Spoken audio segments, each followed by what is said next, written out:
Hey guys, AuspiciousAussie here, and welcome to episode 62, I believe, of the Local to Global series here with the Canadian Wrestling Coalition. Now, first things first, I just want to say a big thank you for all the support on the other new series that we're doing. Of course, it's TEW rates AEW, and so far the first episode has over 300 views and over 10 likes, which I think is pretty good. It's also a much shorter video, so if you're interested in that and you haven't actually checked it out yet, make sure you go over and check that out after you finish watching this episode. But of course, we are getting into the biggest, well, I would say the biggest month of our company's calendar year.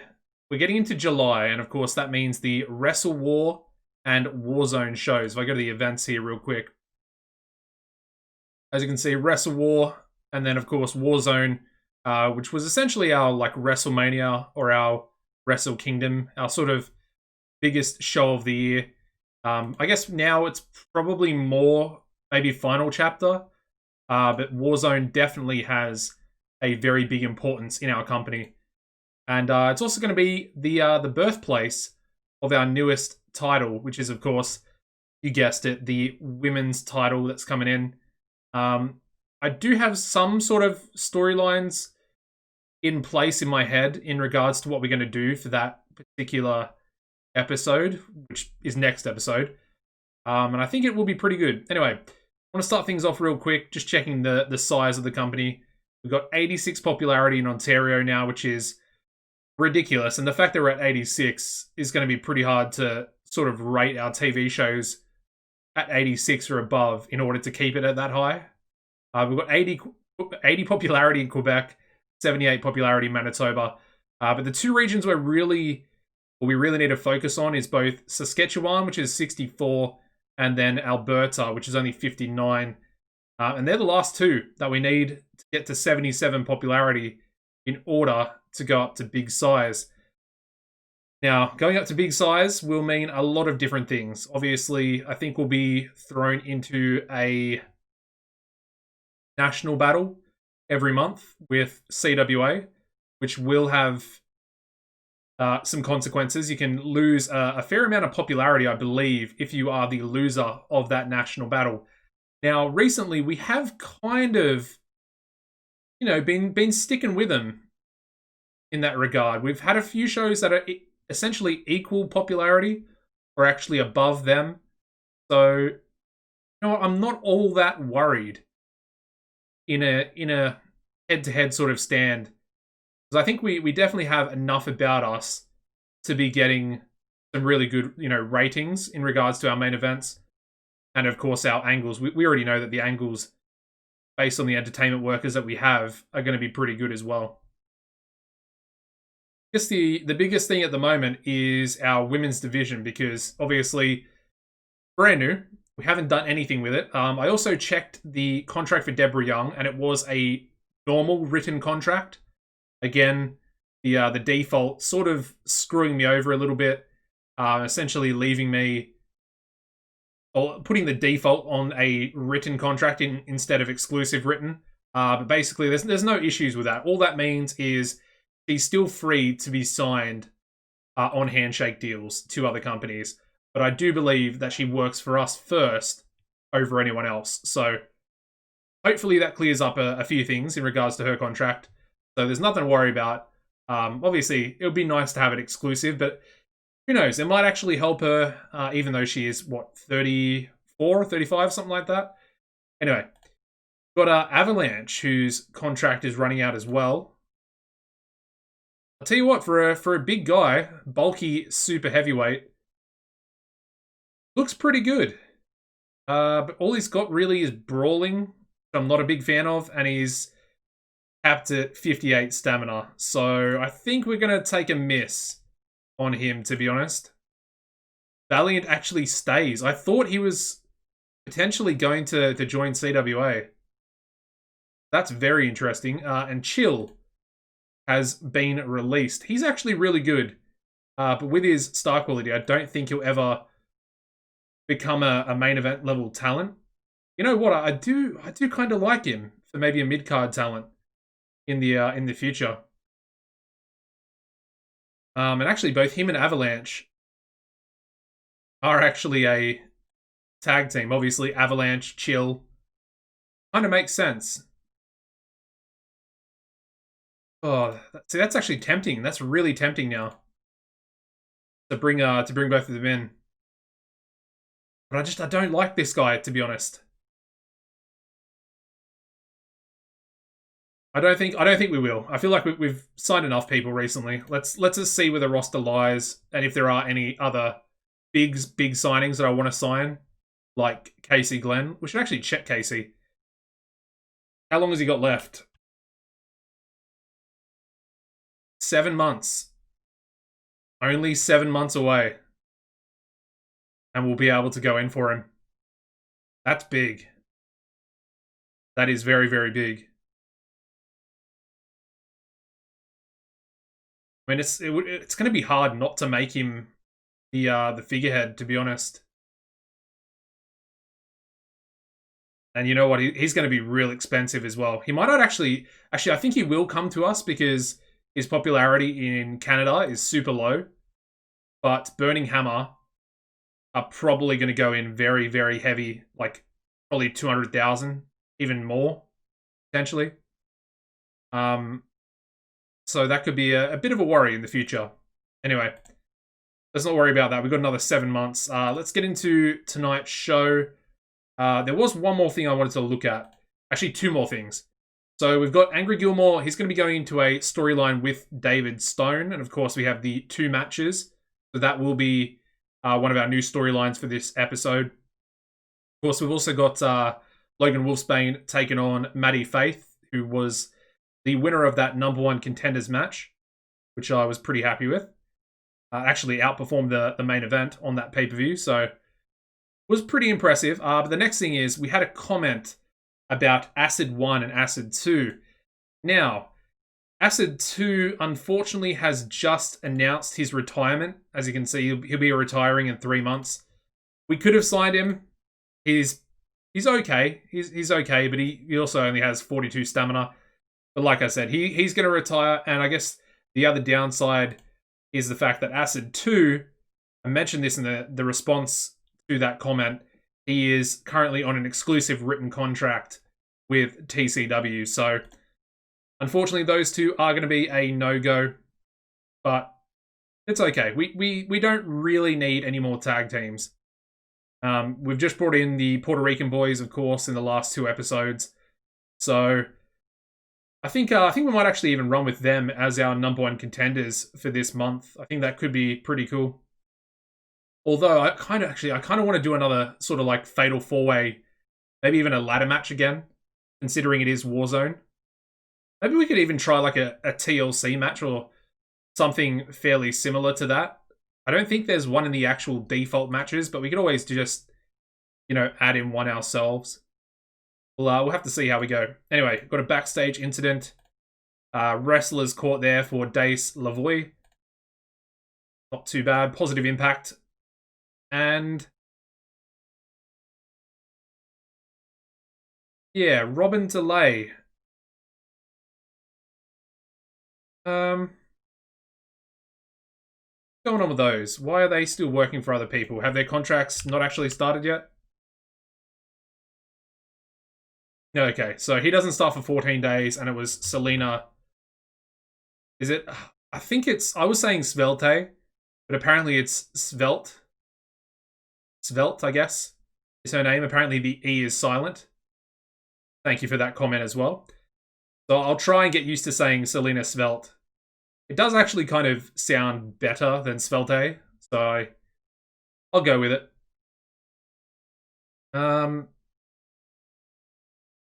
And hers is also a written contract.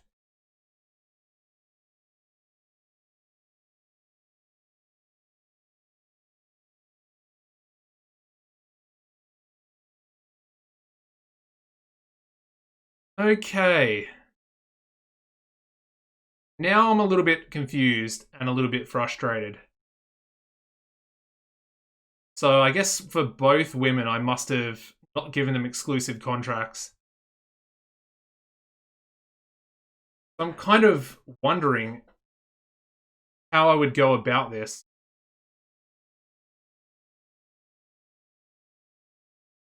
Let's look in the editor real quick.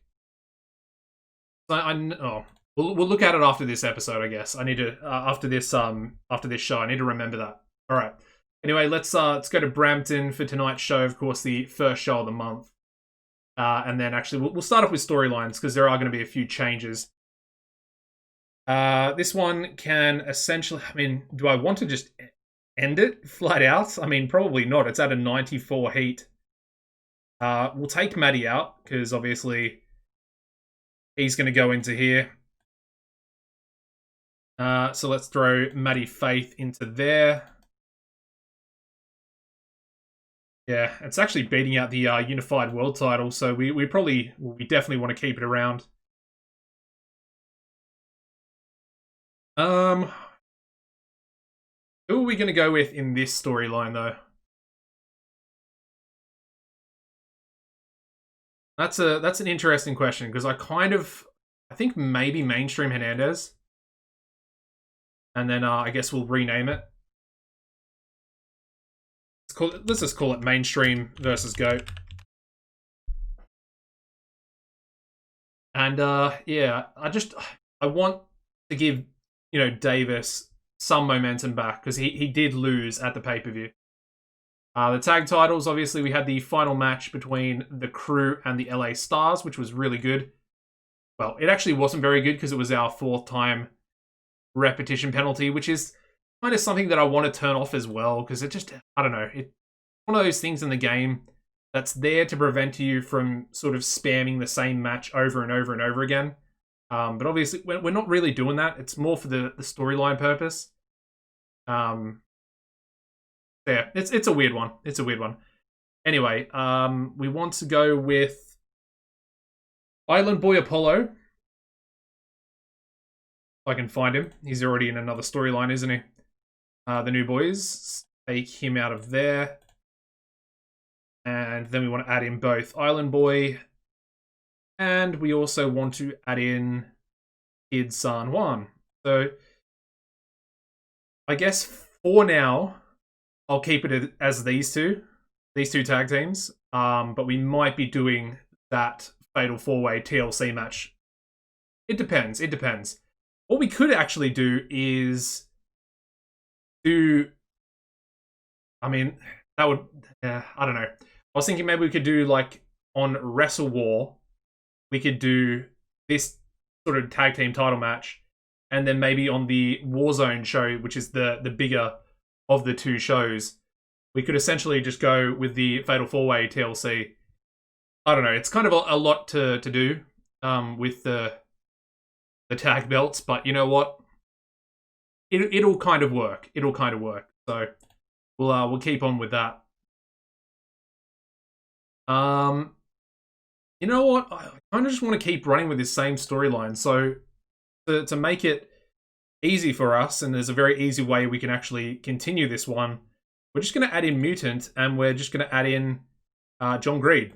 Very simple stuff. We're just going to do on the actual Warzone show, we'll just do a stable versus stable match. We'll have Forces of Darkness taking on Wall Street Enterprises. And basically all 6 of these guys will be in that Wrestle War 30-man Battle Royale. So that's easy. It works. It's just an easy way of doing that.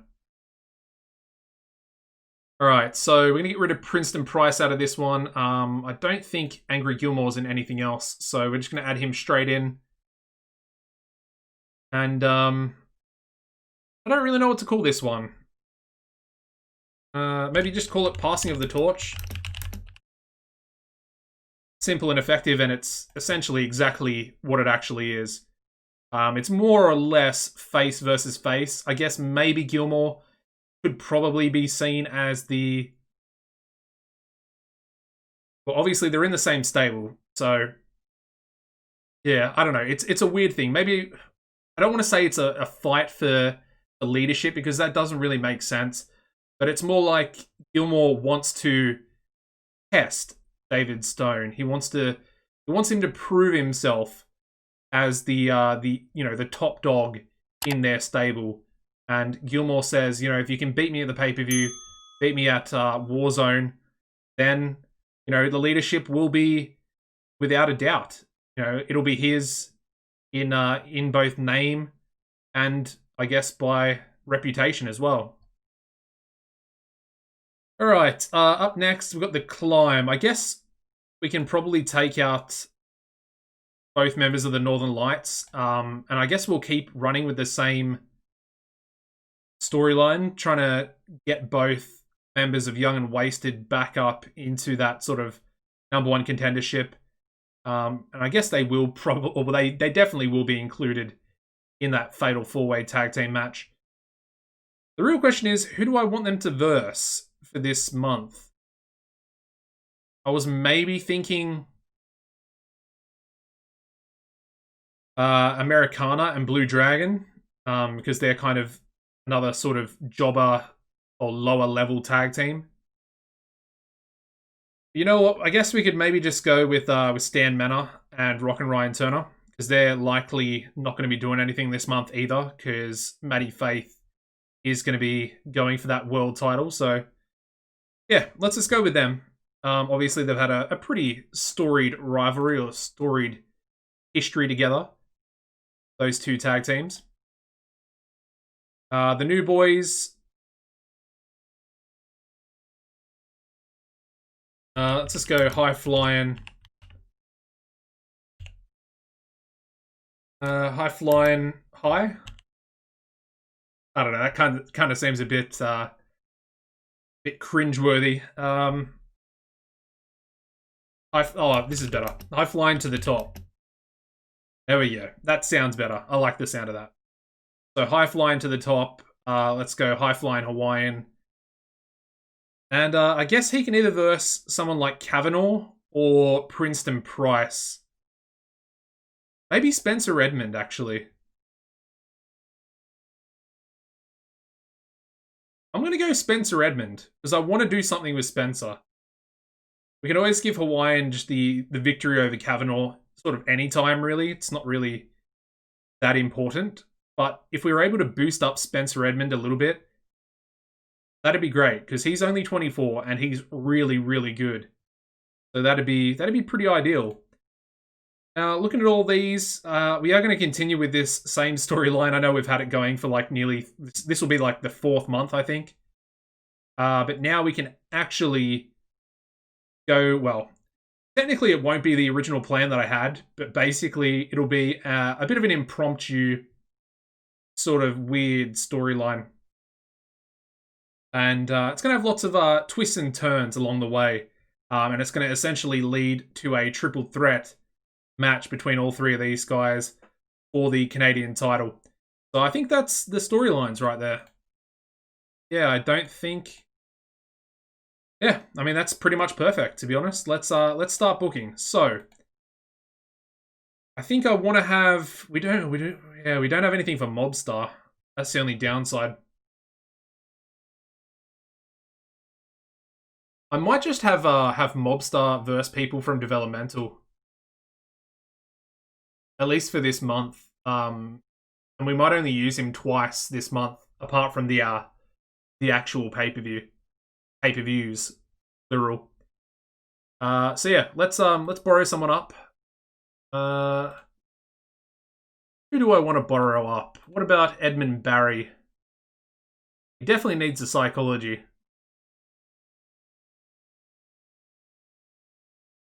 Maybe Hank.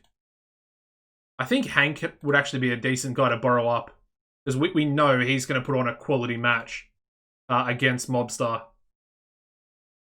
And this will allow us to actually give Mobstar an angle as well, so we can sort of address what's going on with him at the start of the show, which I do kind of like.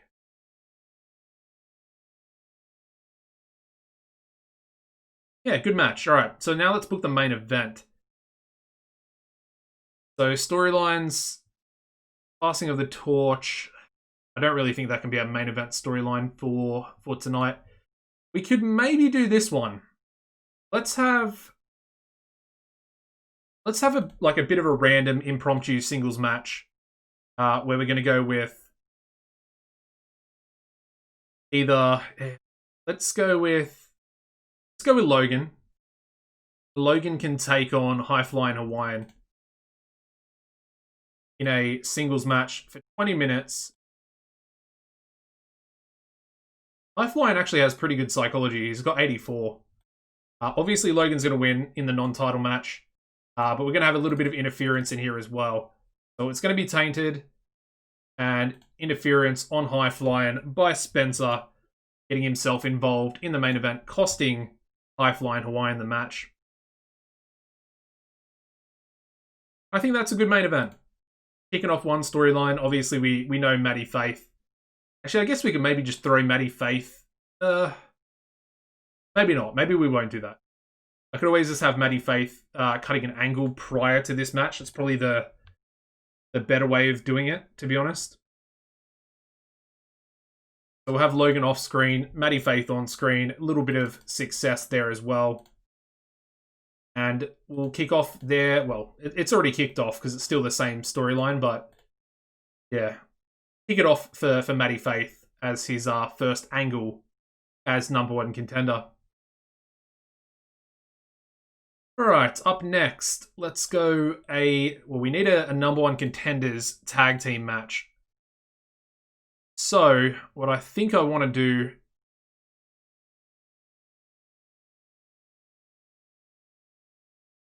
Now, the Moneymakers are coming off a loss, but they are also they're also the former tag team champions that never actually had a rematch. So let's go the Moneymakers, and they're going to take on... I think I want to do it. Let's go the Puerto Rican boys. It's going to be a bit of a tough loss. I think Stevie P might even complain, potentially. But we'll have to wait and see how we go. Hopefully he'll just take it. That would be great. Okay, they just take it.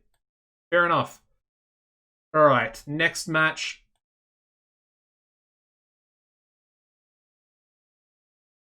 Yeah, let's go the Golden Goats.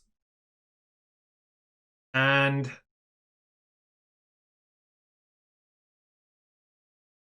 I think I just want to maybe go straight in for Hernandez. Let's go mainstream Hernandez, and I guess he can go with Asono.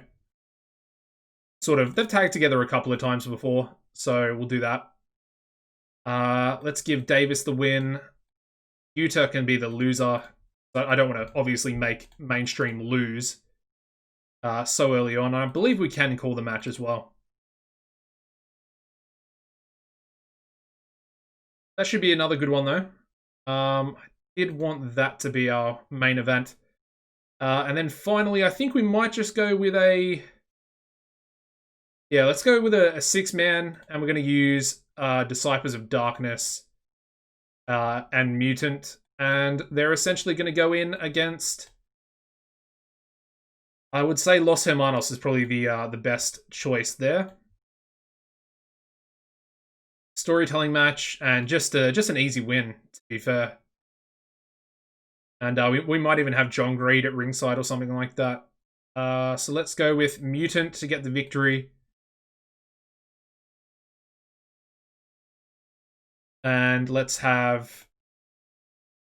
Yeah, John Greed at ringside.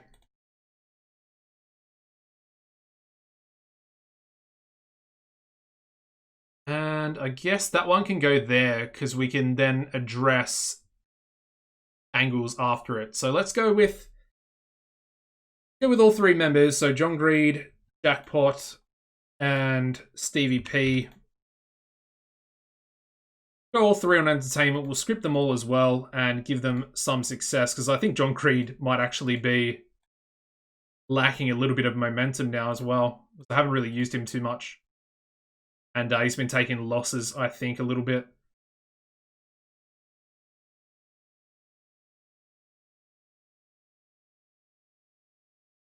So that'll go there.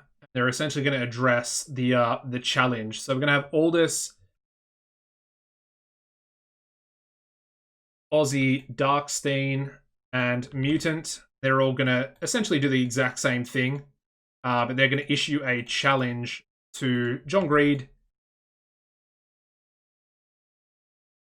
Jackpot, and Stevie P, who are all going to be off screen. There we go. It's also going to advance the same storyline, so I feel like that's actually looking pretty good. That storyline in particular, which I'm pretty happy with. Not too bad. Anyway, we want to have Mobstar, and he's going to address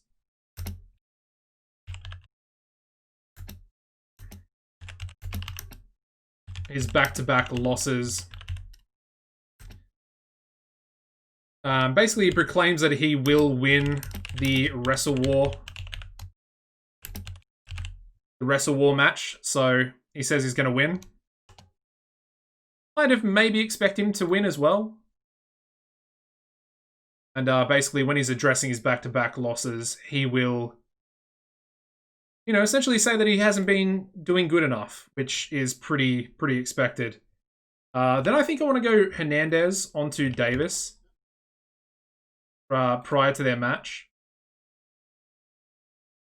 I want to try and build Hernandez up because he's already in time decline, and I want to try and get the best out of him before he falls too far, where he can't actually put on, you know, 20-minute matches.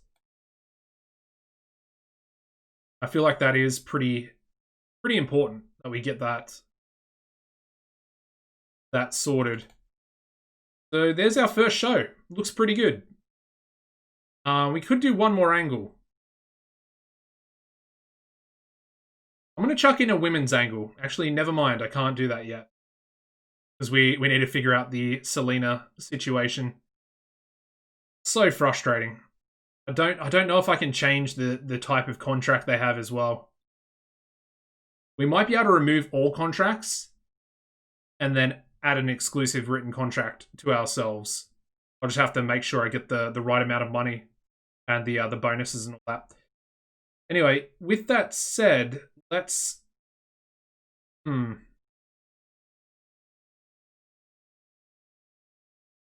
See, I guess we don't need to do it on this show, essentially, then. But what we will do is have Angry Gilmore and Let's Us Go with David Stone together. Both on entertainment, and they'll both just be backstage. And this can also kick off their storyline together as well. Passing of the torch. Alright, nice. So we'll chuck that. I think I want it to go in between the two matches between Forces of Darkness and... Yeah, I think I want it to go right there. So we just have a bit more of a break-up in those matches. Alright, on the pre-show, let's go a couple of women's tag matches. We need to bring up some women as well. We go back and borrow some more. Let's borrow Bernice. Let's borrow Joella. Let's borrow 4 of them.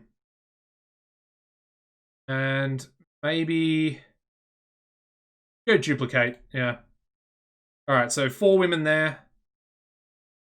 And let's have Air Raid team up with Amy St. James to take on Bernice and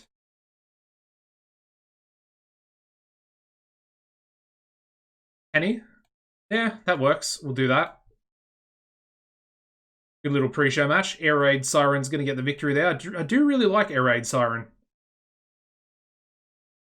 I don't like her name. I kind of just want to maybe rename her as Siren.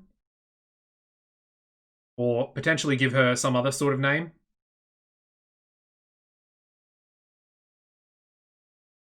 Oh, Bernice is going to struggle.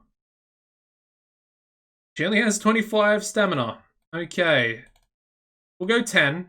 They're still going to struggle, but that's fine. That's number 1 pre-show. Number 2 on the pre-show. Let's once again go women. And let's go Erin and Ellie DeGrazia. Taking on Duplicate and Joella Leon. Good stuff. All right. We'll also do 1 pre-show match for the men as well. Maybe just a 6-man tag.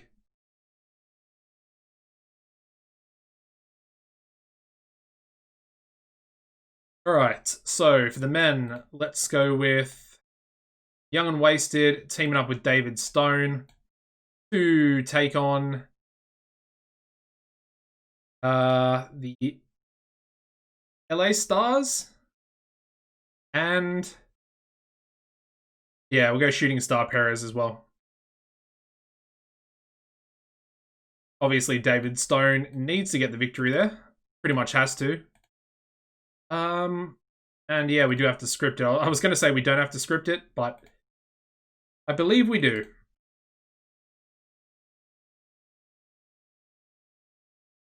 And then actually, I think we might go even one more. Let's go a tag match, because I want to get a couple more people on the show. So I want to have Spencer Edmond teaming up with... Need a good heel. I mean, maybe I just throw Maddie Faith in there, but that doesn't really make a whole lot of sense. Maybe Gary Walker? Yeah, we'll go Gary Walker. He can team up with Spencer, and they can take on Hocking and Willie Leroux. Actually, maybe Willie and Jack. Because Jack still needs a lot more psychology. So Spencer's going to get the victory there, because obviously involved in a storyline. Really need him to start stepping up. And there we go. Let's run the show. Alright, so we start off with a 42 rated women's pre-show match. Air Raid Siren and Amy St. James defeating Bernice Bonar and Penny Dreadful in 10:29. Air Raid Siren pinned Bernice with a top rope leg drop. Penny seemed off her game, and obviously Bernice Bonar was tiring towards the end of the match. We kind of knew that was going to happen. Obviously, this team, our sort of main roster workers, a lot better in-ring performances. And Bernice, obviously, the stamina really hurt her. But she's also not very good in the ring anyway, even without the stamina penalty. All right, we then go into a 68 rated men's tag team match where we have Spencer Edmond and Gary Walker defeating Primetime Jack Pride and Willie Leroux in 12:13 when Spencer Edmond pinned Primetime Jack Pride with an elevated Boston Crab. Thinking with the elevated Boston Crab. Interesting. Yeah, Gary Walker apparently head and shoulders above everybody else. Spencer only getting a 57. Okay. Interesting. All right, we then go into a bit... Yeah, it's a bit better. Get a 52 here where we have Erin Gray and Ellie DeGrazia defeating Duplicate and Joella Leon in 12:06 when Erin Gray submitted Duplicate with a guillotine choke, and Erin Gray head and shoulders above everybody else. Once again, we also get the excellent chemistry. I think we found that last episode, so I might actually add them together as a tag team. And I think I want to call them the Assassins. I don't know, something about Erin Gray. She just seems like, I don't know, like an assassin. Like, I don't know. Maybe it's just me. I don't know. And with a name like Ellie DeGrazia, I mean, I don't actually know. It kind of sounds maybe more Spanish or some sort of Hispanic nation as opposed to maybe Italian. I was thinking if she was more Italian, it could be something to do with the mob. You know, hitman, assassin, I don't know. We'll call them the Assassins because I want to, basically. Anyway, 52 is pretty good. And then the final pre-show match, we get a 71 where we have Next Gen defeating Shooting Star Perez and the LA Stars in 12:30 when David Stone pinned Shooting Star Perez with a stone cutter. Yeah, just a really good 6-man tag on the pre-show. All right, we then kick off the TV show with an 84 rated angle. We have Mobstar coming out to the crowd to kick us off, and he addresses his back-to-back losses. Obviously, very disappointed. He feels that at the moment, Logan Wolfsbane has his number. You know, he can't beat him. He's tried on 2 occasions, tried 2 different ways to go about it. Obviously, a normal singles match, and then of course he also had the steel cage match at the last pay-per-view, losing both of them as well. And he basically says that he's looking to try and get that title back. You know, nothing else matters in this company apart from the unified world title. And he says that he will win the Wrestle War match, becoming the #1 contender on that first show, going into Warzone and reclaiming and doing what he couldn't do on the last 2 occasions, beating Logan Wolfsbane. 84's not great, actually. Not too good for a mobstar there. Very interesting, because he is still 92 popularity. Alright, we then go into his match against developmental talent, Hank Whitman, and it gets an 82, so Hank doing a decent job being called up there. I think Hank is kind of one of those guys that probably doesn't really need to be down in developmental. I think it's more just he has sort of low popularity, so therefore it's classing him as a developmental talent. But yeah, Mobstar defeating Hank Whitman in 12:29 by pinfall with a flattener DDT. Solid 86 there from Mobstar and a 47 from Hank. Alright, we then go into a 76, which is a bit better than I thought it would be for this next angle. We have the beginning of the Mainstream versus GOAT storyline with Mainstream Hernandez coming out, issuing a challenge to Davis Wayne Newton for Warzone. Wants a one-on-one contest. He wants to go up against the greatest of all time, the GOAT himself, Davis Wayne Newton. And says he's looking forward to their tag team match against each other up next. Good to see Hernandez improvising well throughout the segment as well. Okay, that is a very good match. We get an 89 rated tag team match here from the Golden Goats, and they defeat Mainstream Hernandez and Yuta Osono in 11:56 when Davis Wayne Newton submitted Yuta Osono with an STF. Obviously, Davis carrying the match, getting a 95 in-ring performance there. Very impressive. Very, very impressive. And obviously, Osono being the weak link. But you know what? I mean, that's a match. That could have been the main event, essentially, and it wouldn't have would have essentially done the show justice as well. Alright, we then go into a 94 rated angle from Forces of Darkness. Very, very good stuff, because Mutant usually drags these down a little bit. So I'm very happy with that. And of course, we also have all the members of Wall Street Enterprises. And they basically say that the Darkness is targeting Wall Street Enterprises. You know, Forces of Darkness don't believe in monetary gain. They just believe in evilness and, you know, the darkness and corrupting the coalition locker room. That's all they care about. They say that they're going to do just that to Wall Street Enterprises at the pay-per-view. We then go into 6-man tag action with Forces of Darkness, and they get a 79 rating here. But we have Mutant and Disciples of Darkness. I guess I haven't put Aussie into the stable yet. Probably forgot to do that back in the day. Anyway, doesn't matter too much. I'll add him after this show. They do defeat Brothers for Life in 11:58 when Mutant pinned Ray Cavalero with the Tina Turner. Obviously, Frost, the weak link, and also off his game once again. Yeah, just a good match. Frost also has a gimmick that's getting stale, so I'll change that as well. Tweak it. Probably just tweak it, to be honest. Yeah, that's a really good match, considering Brothers for Life are obviously a lower mid-card sort of stable these days. Alrighty, we then go into a 96 rated angle. It's only 6 minutes long as well. And this one is with Angry Gilmore and David Stone. And Gilmore essentially says, you know, if you want to have, or if you want Next Gen to be the biggest and best stable in the coalition, then you're going to need to truly prove your leadership. And Gilmore essentially says there's no better way of doing that than versing me at Warzone, one-on-one. And, you know, if you can beat me, then I don't think anyone will be able to doubt your leadership. David Stone says, you know, it's a great idea. It's exactly why you are my deputy and sort of the backup leader, if you will. sort of like the mentor without actually being his mentor.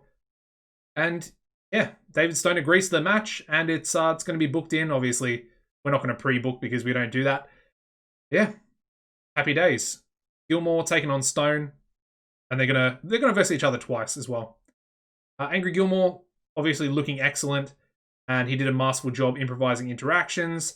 And yeah, David Stone improvising well. So I'm hoping this 96 will actually gain a little bit of popularity, because David Stone, I think he only gained like 1 point last month, which isn't great, because he kind of want it to be more, and he also got a pay-per-view victory, so it's a little bit strange. But this month, I'm expecting pretty big things. All right, we then go straight into a 78 rated angle with Wall Street Enterprises, and of course, they also accept. Basically, they say, you know, we're all entered into the Wrestle War match, the big battle royale, 30-man, for the #1 contendership. And basically, they all say that if one of them wins, the match is off against Forces of Darkness. However, if none of them win the Wrestle War match, the match is obviously going to take place. They also say it doesn't matter if someone from Forces of Darkness wins. The match will likely also take place if they've already signed the contract and that type of stuff. So they've kind of got a little bit of an out. Say, for example, John Greed wins the Wrestle War match, or Jackpot, or Stevie P. They get an out, and they won't have to verse Forces of Darkness. All right, we then go into their tag team match, where we have a bit of an upset. We get a 78 rating for this one. #1 contenders match for the tag titles. And we do indeed have the Puerto Rican boys defeating the Moneymakers in 12:08 when Island Boy Apollo pinned Stephen Parker with an Island Driver. Yeah, it's a good match. Really good. Good to see Island Boy Apollo with a 70 in-ring. That's pretty decent. Yeah, new #1 contenders as well.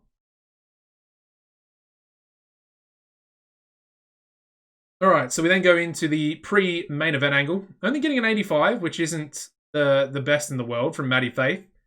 But once again, comes out, talks about the fact that he beat Davis Wayne Newton, indeed, to become the #1 contender.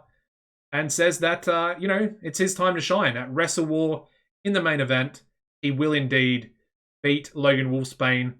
And, everybody's got to keep the faith in him to achieve his destiny.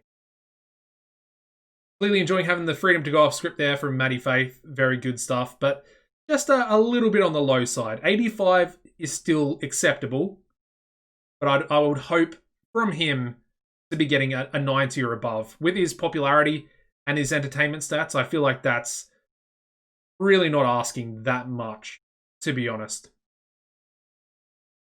All right, luckily the main event does very well. We get a 91 rated main event here. And we have Logan Wolfsbane defeating High Flying Hawaiian in 2015 by submission with a Boston Crab after interference from Spencer Edmond. So Spencer costing High Flying Hawaiian the match, and of course, this is going to be the catalyst for their storyline together as well. As you can see, it actually advanced the segment and gained it heat. So I'm pretty happy with that overall. We also had Logan with a 98 in-ring performance there. Very, very impressive stuff from our current Unified World Champion. All right, we finish the show. We get a 91, which is actually good enough to increase our popularity in Ontario, which is...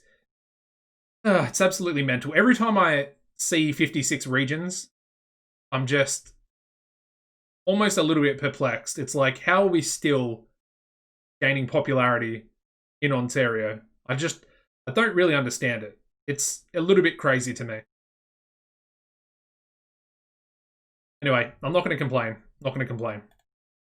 All right, so Ondem only has 1 month remaining. Now, I did talk about the fact that I was going to maybe look at a new TV deal, and then we'll upgrade our broadcaster to essentially show every region in the game, at least up to small, but hopefully we can get medium for like Japan, British Isles, Europe, Australia, Oceania, and India as well. That'd be good. Because we already have Mexico, the US, and Canada. We also got an Edmonton opinion here as well. Spencer Edmond is going to be a star in the making, and the kid can make us some serious money in the future. Obviously, we know that. We are starting to push him a little bit. He is very, very talented. And hopefully, it looks like his psychology is also still improving. Although his basics, unfortunately, just capped at 79. Not just capped, but it is capped. I mean, it's unfortunate that it's not 80, because obviously, an even number would be nicer.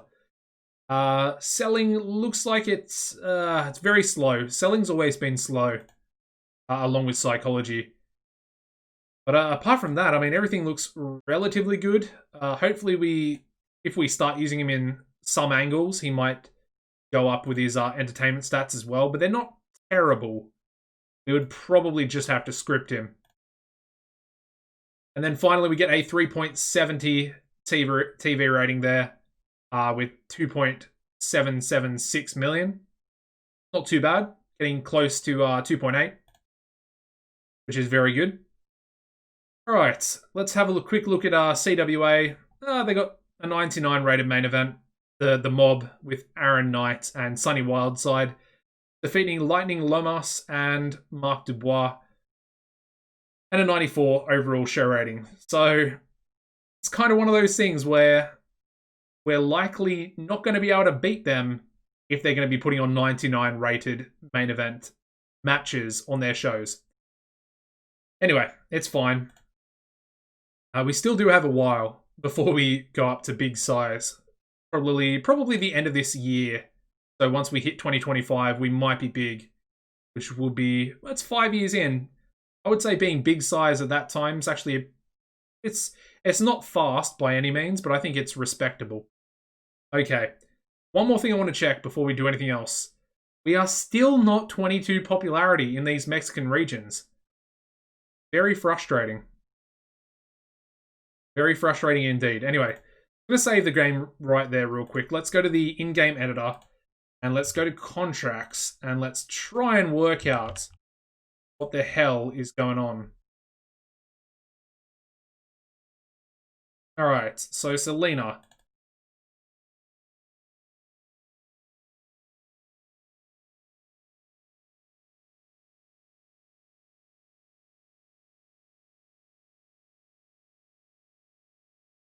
Alright, so I think there is a way for me to do a bit of a workaround. I think if I just go to 1 day on her contract and save that, then we'll actually be able to essentially offer her a new deal. And I believe if we offer her a new deal straight away, exclusive written, then she'll hopefully join us straight away, because she's only on handshake deals.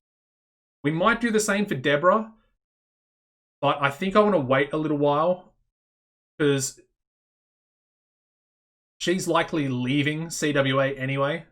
Their contracts run out, and I don't think they're going to be signing her to a handshake deal either. So let's try this. I mean, she's on 15k, but that's not going to really matter too much. So we'll do that. Hopefully that's all saved. Jump over to Selena and we'll actually have a proper look. But I think that's the best way to work around what we're doing here. Okay, that's fine. If I advance 1 day, hopefully she's not going to leave and then not want to sign. That's the only thing I could see potentially happening. And if that happens, then we're screwed big time. Although I do have a backup signing that we could potentially bring in to put on that sort of exhibition match that I was talking about to kick us off on Wrestle War. Alright, pay rise request from Bowden Snoop. Love my jobbers between him and Robin. Alright, so she has gone now. So hopefully, yes, okay. Exclusive written contract. Can we save this as a template?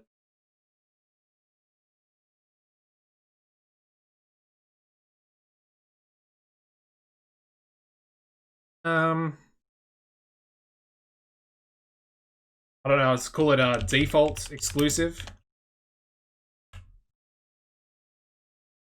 Okay. So hopefully now, every time I go into contract negotiations, I click apply template, and it will go to exclusive written every time. That would be perfect. Okay. Let's try this again. So 15,000, no travel cover, everything else, that's fine. I'm going to be really frustrated if 5-star decide to come in with another offer for her. Because obviously they might want to keep the Uprising together. And then we'll get into a bidding war. Anyway, Rob Perkins is a referee. Pretty bad referee as well. Only 64 refereeing. And Turk Treneman. He's got a bruised eye socket. I just want to have a look at him. I think, did he come up before? I feel like he might have come up before. You know what? I kind of actually like the look of him as well. Like, he looks really good. And I wouldn't actually mind signing him to... Well, he's actually Cooper Christie's tag team partner. Wow. Didn't realize that. I was going to say him and Hank Whitman could have been a really good tag team. But yeah, apparently him and Cooper are the Texas Express. The more you know. All right. Let's advance one day at a time. I'm not taking any risks with Selena's contract because I really don't want to get screwed over. We've literally already signed her, so I feel like it would kind of be unfair. I know it was my own sort of little mistake that kind of ruined the appeal when we first signed her, being on just a written contract, and for some reason, I don't understand why she would still be wrestling. Oh, I knew this was going to happen. This is a reason why they didn't actually offer her contracts when I first negotiated, because it was just a normal written contract, so therefore it didn't really mean anything. Anyway, let's go. I think they're already going 26, weren't they? Are they doing any bonuses? 10%. Oh, so frustrating. Alright, so we are number 1. Alright. Genghis Ran. I think he's just a road agent. And yeah, not exactly a very good one at that either. Again, we're going to advance one day at a time here. It's going to be a long episode. I mean, to be fair, all these episodes are probably going to be long from now on. The occasional pay-per-view episode when we only have 2 shows will be a little bit shorter. But this month, obviously with the 3 shows on that sort of pay-per-view episode, the 2 actual pay-per-views, that one's probably going to be longer than this episode as well, considering we have to book even more time. Alright, good thing we're only doing one at a time. Alright, so that is being considered. But I don't want it to be. I want us to be number 1. So it's going from what I thought was a $15,000 contract is now turned into a $28,000. Not great. But it's okay. As long as we get our girl, man, that's all I care about. On an exclusive written contract. Perfect. And like I said, I'm a little bit worried about Deborah. Because I feel like if we do the same thing with her, she's essentially going to gain interest from CWA again to come and re-sign her back. I don't really want that to happen. So there we go. We got Selena Svelte. I almost said it again. Svelte. She is back in the company on an exclusive written contract. Thank God. And there we go. Let me go in and check Deb for a second. See what's going on with her. So as you can see, we will be the only contract because the CWA exclusive written will expire. So that's kind of what I'm talking about with her. It doesn't exactly matter that much. But as you can see, she's only got 1 day left and she's confirmed to be leaving. So in that regard, it's fine. It's all good. Yeah, I mean, I'm not sure. We might not have to do anything with her, potentially. So there we go. I guess the next thing I want to do real quick is just search for any potential TV deals that we could get.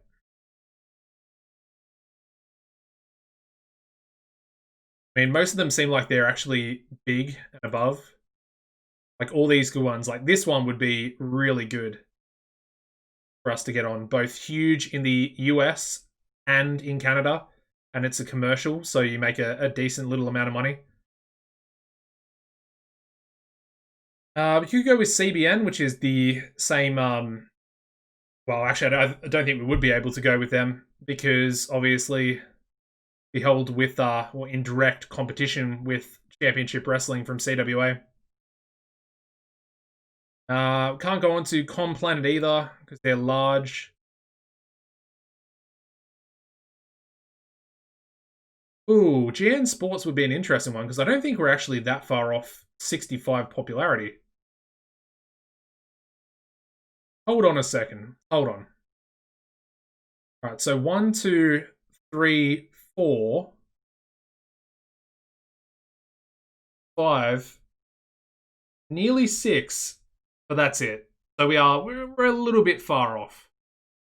Nearly 7, really, with Southwest in there as well.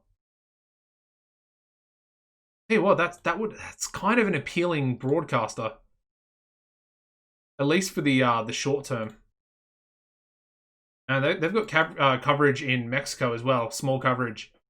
It is only big in Canada, but at the same time, that's fine because we have our own broadcaster and we're probably going to go sort of the max level with Canada first if we can afford it. All right, ICTV, Maple Leaf Sports. I don't think we can go on Netstream. Obviously, we're not really that level of popularity yet. Netstream would also be pretty decent though, because big in Mexico, big in the UK as well, and then very small, pretty much for everywhere else apart from Oceania, where they're medium. That's an interesting one. North America Prime Select. It's fairly similar to the other one. We got pay-per-view for you. This one I probably should have just gone on. To be honest, I think that's... Well, it depends. It depends if we can get on any other sort of big pay-per-view, coverage providers, really.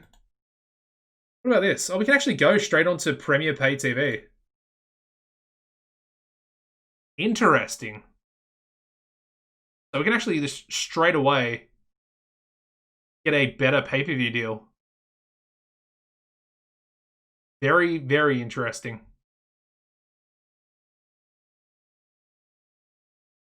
I mean, we literally could go straight in right now. Okay, that's good to know. Good to know. We'll come back to that. Everything else not looking too great, to be honest. What about USA Sports? So you just need to be big size. I suppose you need to be based in USA as well. Okay, so at least we've got a new pay-per-view deal, essentially, with Premier Pay. I mean, big is good for a pay-per-view provider. I mean, there's really not that many other decent options, to be honest, in regards to pay-per-view. There's this one here with North America Prime Select. But apart from that, they're all medium. So yeah, that's definitely the best one we can get. Okay, let's have a look at our current deal.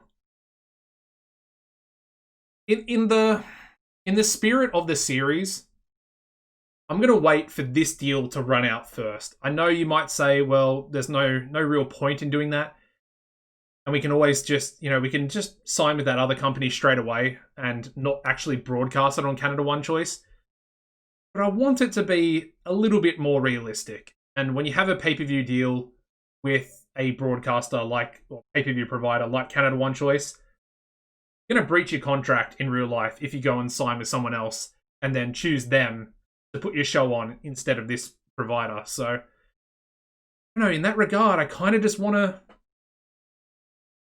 play it like that. Yeah. I think it's kind of a better feel or has a better aesthetic to it. And again, we're keeping at least something fairly realistic. Anyway, let's just get into the next show.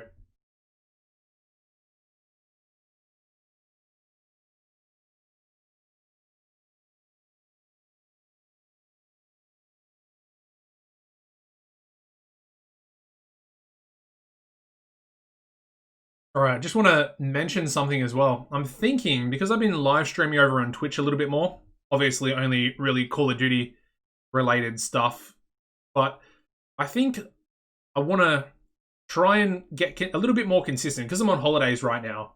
I want to be more consistent streaming on Twitch. I definitely want to do more TEW TEW content as well. So what I'm thinking is I think I want to start a series, a real world series over on Twitch, which I'll stream over there and then upload it to YouTube. But basically, I'll delete the VOD after the stream finishes over on Twitch. So therefore, if you want to watch it, you can just simply come over to YouTube, watch it on the channel, and it'll just be uploaded like a normal series.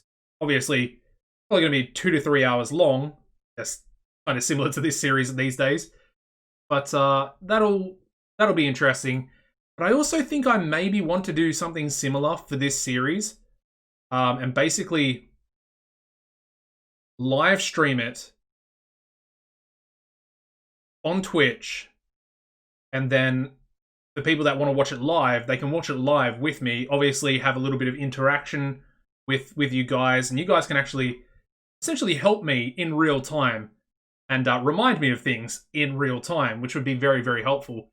I think doing that will just add a little bit more immersion from you guys getting involved and I guess having as much fun, as I'm having. We can all have that fun together and have that sort of booking. You guys can give me booking ideas. I think it just all around, just the interaction level would be so much better because you guys, you smash the comments, all of you.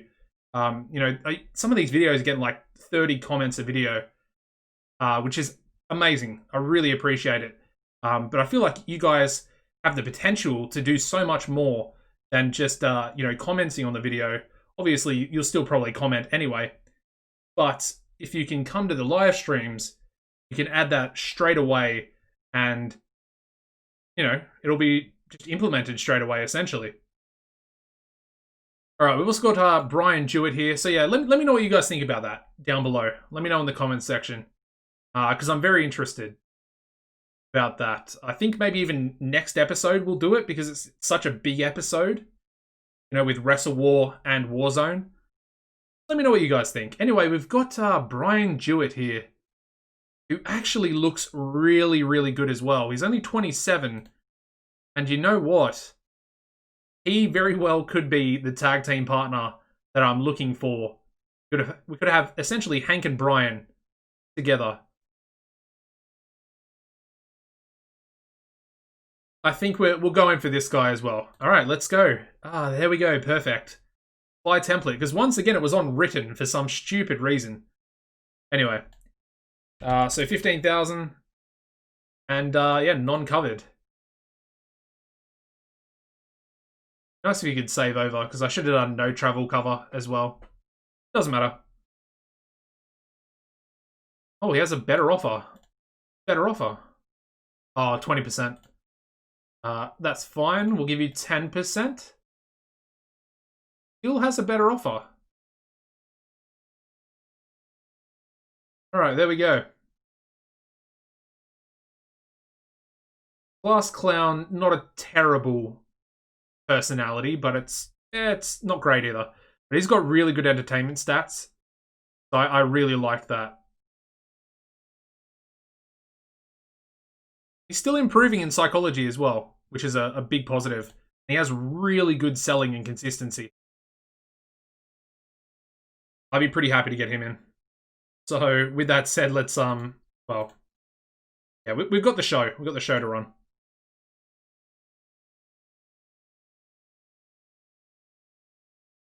All right, who's absent? Nobody.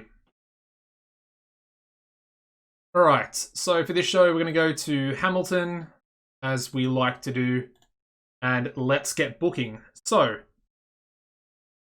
what I want to do is have a triple threat match, and I want to just throw together some of our other tag team competitors that aren't exactly going to be involved in the, I guess, the main storyline for the tag team titles.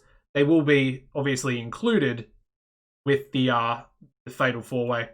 Let's have Rock and Ryan Turner, and he can take on maybe Papa Swole. We'll go Papa Swole if I can find him. Where is he? Let's go P.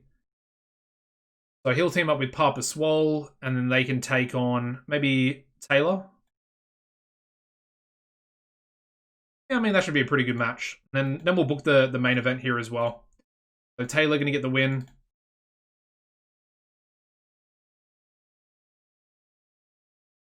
That looks pretty good. We might even make that storytelling. All right, so the main event.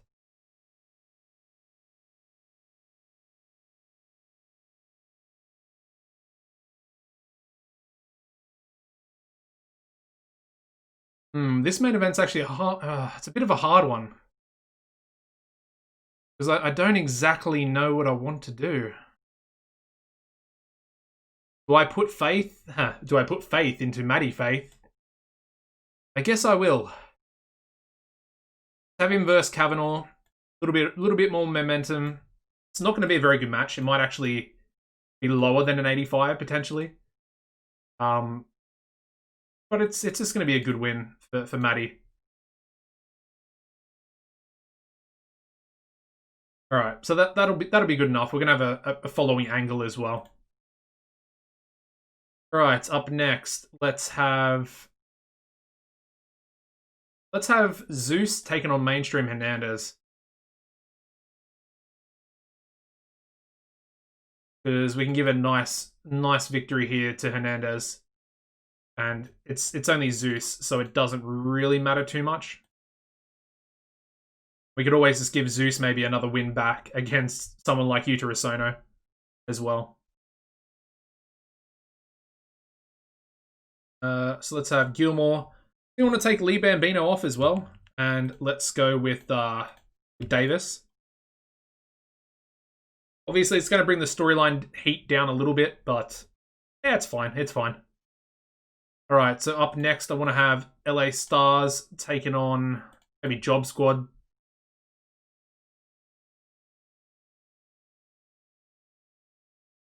Just a nice little victory there for the LA Stars. I think we can call this match now. I think LA Star 2 has improved a little bit, yeah. And actually, the Job Squad have better psychology than both of the LA Stars. Now that's pretty funny. Obviously, a non-title match there as well. And then finally,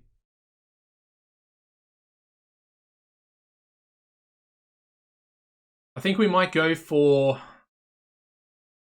Mutant taking on John Greed. And we're essentially going to have this one finish a draw.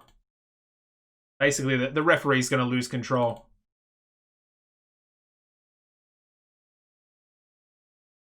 So it'll just be a double DQ finish. And we'll have interference on John Greed by Aldous and by Aussie. We've got to add Aussie into the stable, but we'll do that real quick. And then Mutant's obviously going to be attacked by Jackpot and by Stevie. Just a bit of a cluster, really. And yeah, that can go on first. Okay. Actually, we'll have that go on second. No. I have to go on first. Alright, so Forces of Darkness, modify, and Aussie Darkstein is going to be a member. Not going to be a leader or anything like that, but he's going to be in there. I think all the rest of the stables are looking pretty good. Obviously, the Frat Pack looking a little bit thin. I think I kind of want to increase the show to 2.5 hours. I want to have more than 5 matches on a show. I feel like 6 or 7 is probably better suited. Anyway, let's go a Maddie Faith angle by himself, leading into the main event. Then we'll go a Logan. Let's do a fighting angle together. Actually, I'm gonna have Logan come out and we might go like that and give some success to Logan. Logan's just going to essentially come out and beat him down for his comments prior to his main event match. This is Logan not too happy. Doesn't really care too much for the hyping, the false destiny that Maddie Faith seems to keep claiming. And yeah, Logan just wants to beat him down. All right, up next, let's go for an angle for Island Boy and Kid San Juan. And they're going to be cutting on to LA Stars. Off screen. I won't script them, but I'm a bit worried about not scripting them. So there we go. All right, that'll go before their match. We'll then have I don't think we actually need an angle there, to be fair. But I would like a Davis angle. Let's go for Davis and Zeus together. And we'll have Hernandez off screen. They'll essentially both be talking about him. So that'll make sense for the Golden Goats.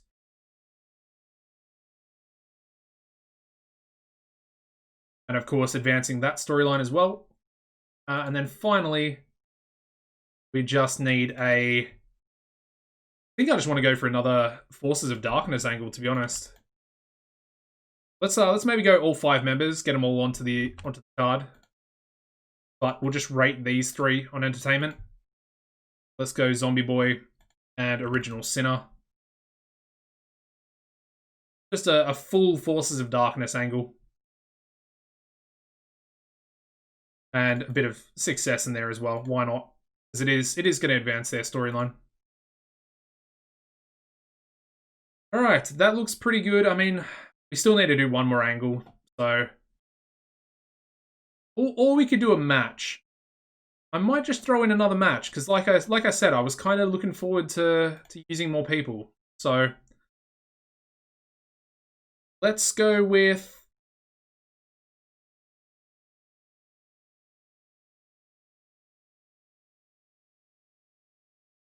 Let's do this. Let's go a tag team match with...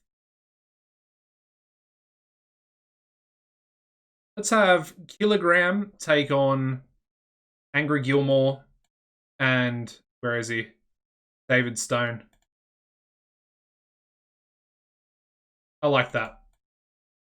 Very, very highly competitive match, in my opinion. So...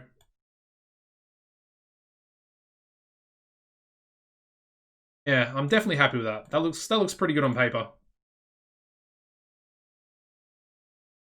And there we go. We have our full allotted time.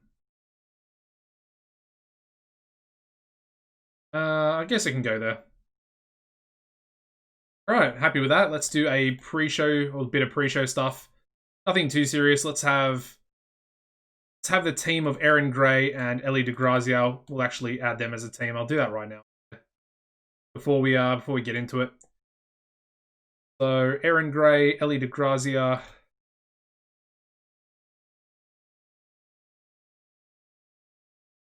And they're going to be simply called the Assassins. I believe that's how you spell assassins. Let me let me double check. That would be embarrassing. Yes. Ins. Okay. There we go. I wonder if any of you guys could come up with a creative finisher name based around a sort of assassin. Yeah. Let me know what you guys have potentially be their finisher name. Also got some other tag teams in here that I didn't really know about. So Faith and Old Glory is Maddie, Faith, and Masked Patriot. Pretty cool. Pretty cool. But like I said, they're not going to really be doing anything. But there is the Assassins, our first women's tag team. Official tag team. Alright, so let's have the Assassins take on... I think maybe just Deborah and Selena Svelte. We may as well put them together and have them get a win, to be honest. We'll go Deborah. I think, can we call it? I think we might be able to. Yes, we can. Wow, very impressive.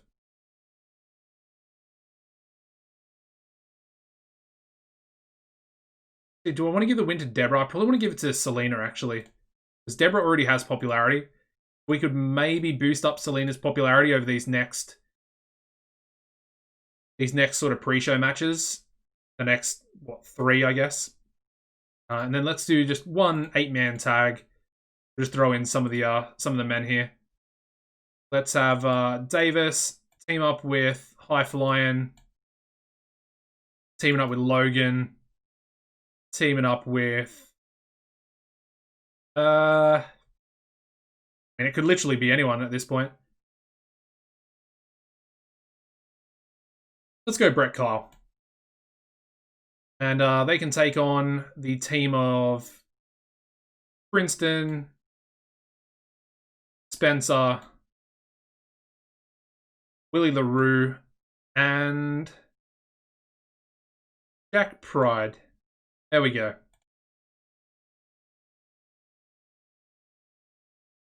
That'll be a good one. The winner can be High Flying. Want to try and give him a bit more popularity going into his match against Spencer. So I guess, in a weird way, we are actually going to advance a storyline here as well. All right, there we go. Let's run the show.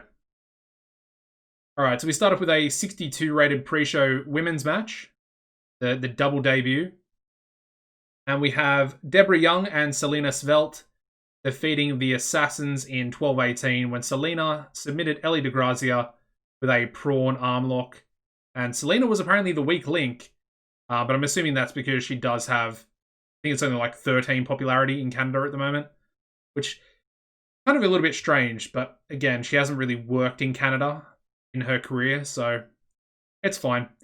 Anyway, unfortunately, she was really off her game, which is not good for someone that talented.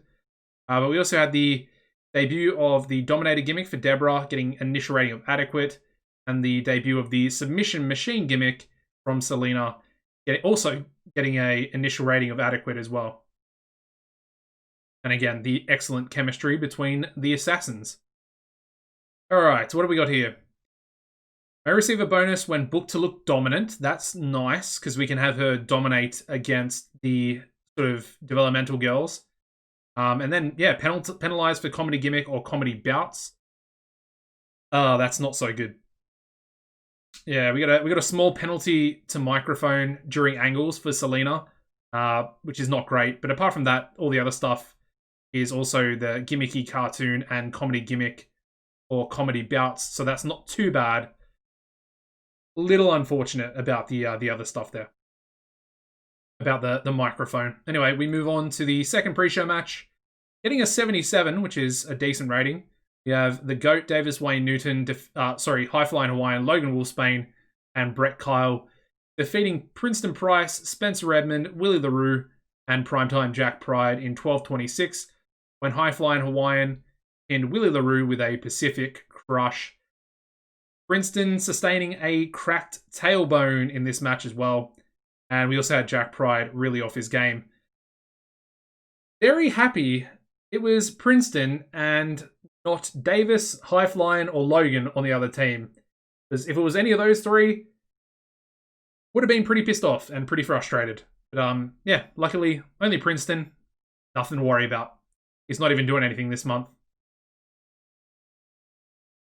Alrighty, we then kick off the show with a 92 rated angle from Forces of Darkness. All 5 members out there, but obviously only the main 3, the trio, if you will, doing what they do best. Unfortunately, Darkstein struggled when going off script, so a little bit unfortunate there for him. But apart from that, all in all, Mutant and Aldous both doing well without a script, and yeah, it's a really, really solid angle. Hopefully it will boost Mutant up in popularity. Maybe even these two as well. But they are the jobbers of the stable. We then go into a 79 rated match where we have Mutant drawing with John Greed in 11:42 following a double DQ. The match had a lot of interference. We've got Blackfriar targeting Greed, Darkstein attacking Greed, Jackpot attacking Mutant, and then finally Stevie P interfering against Mutant as well. So yeah, like I said when I was booking it, just a cluster, absolute mess of a match, and the referee kind of had no option but to rule it a double DQ. Just all the interference. Obviously, they're going at it. They're not really respecting the referee's counts, reaching 5 counts, that type of stuff. Putting the hands on referees. Probably just Mutants doing that. Wouldn't really see John Greed doing that too much because he might get a fine. You know, John Greed likes his money, so he's not going to want to get a fine and pay it. Anyway, we then move into an 82 rated angle. This one from the Golden Goats. We've got Davis essentially talking about Mainstream Hernandez, but also trying to hype up his tag team partner in Zeus Maximilian. Trying to get him on the same page so he can go into his match against Hernandez and put on a good performance. Try and pick up a nice little victory there as well. The match does okay. We get a 76, which is pretty good considering I think both guys are in time decline at the moment. But we do indeed have Mainstream Hernandez defeating Zeus Maximilian in 9:39 by pinfall with a super kick. Both workers getting a 64 in ring there as well. But it did lose the storyline heat a little bit. We did have we had Davis on color commentary. Alright, we then go straight into a tag team match, getting a 74 rating here, where we have David Stone teaming up with his stablemate and opponent at the pay-per-view, Angry Gilmore, and they defeat Kilogram. Again, might be considered a little bit of an upset victory because Kilogram have been very dominant as of late. They defeat them in 10:24 when David Stone pinned Giant Brody, of all people, with a stone cutter. Angry Gilmore being the weak link, but that's obviously due to his age, and he was actually really off his game as well. That's kind of unfortunate because you'd expect Gilmore to be the experienced one, and you know the consistent one at least, being that old. Anyway, we move on to a 64 rated angle from the Puerto Rican boys. Of course, they're talking about the fact that they're the new #1 contenders for the tag team titles, and of course, they want to win the tag team titles, and they have the opportunity to do that at Wrestle War, of course, the first pay-per-view upcoming, and they will take on the LA Stars in a normal tag team match. And of course, it's yet to be announced about the Fatal 4-Way TLC match. Alright, we then go into a 68 rated match where we have the current tag team champions, the LA Stars, and they defeat the Job Squad in 11:35 when LA Star number 2 pinned Robin Newman with a flying flip neck breaker. Pretty interesting finisher there. Robin, obviously the weak link, only with a 30 in ring. Pretty terrible. But he doesn't really have very good primary skills. Kind of a seller more than anything. And by seller, I mean a jobber. All right, we then move into the triple threat match, getting a 71. This one's kind of just a bit impromptu. Nothing really much behind it, I guess. It's kind of just I guess these two tag teams are going against each other, being the Rock City Stars and Young and Wasted. But these will be the three. I would assume I'm going to use the crew in there as well. If not the crew, then maybe we'll go the crew. We'll go the crew. But we do have Taylor Norton defeating both Rock and Ryan Turner and Papa Swole in 12:25, when Taylor Norton pinned Rock and Ryan Turner with the Tumbleweed Splash.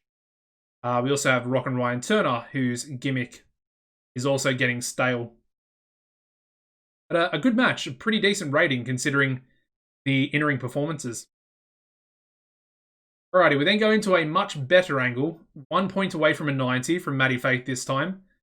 Getting an 89. It's respectable. I want him to be above 90 though. That's 85 last week. Not exactly good enough. I want above 90. Anyway, he basically talks a bit of trash and again, going on about his destiny. And he knows that everybody has faith in him to do exactly what he's saying he's going to do. That is to win the Unified World title. And the main event tanks. Yeah, I mean, I kind of knew that it was going to do real bad. I don't know why I did this match. I literally knew in my head that it was going to be bad. But for some reason, I kind of just did it anyway.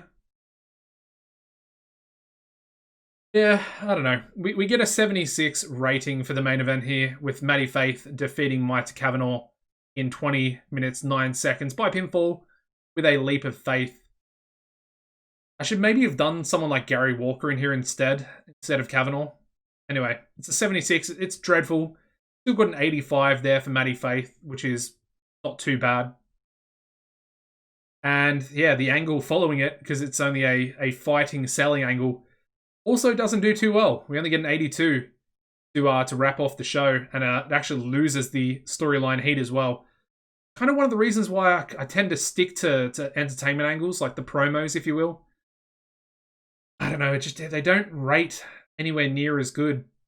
It's unfortunate, but yeah, we have Logan Wolfsbane attacking Maddie Faith after his match, essentially just leaving him down and out, and he doesn't respect the comments and the fact that Maddie Faith is essentially treating him as a bit of a... I mean, he's not even talking about Logan, really. He's kind of just talking about his own destiny and, you know, people keeping the faith in him to achieve that destiny. Okay, well, we end the show. We get an 80 overall show rating, which is obviously terrible for our standards. However, we didn't lose any popularity. That's confusing.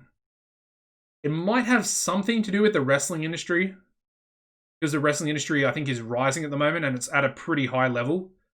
We did increase popularity in 53, and we lost in 0, from what I can see here.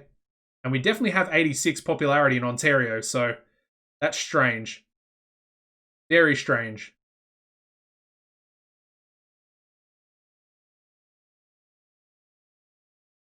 Yeah, I don't really understand that one.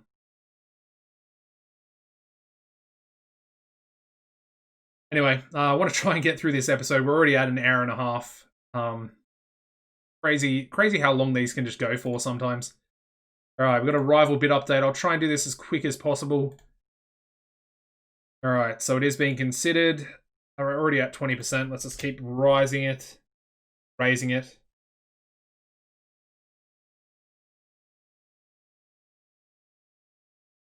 Like it's getting expensive as well. Looks like it's going to be over 20,000 to be honest. Alright, 19,000. There we go. For Brian Jewett.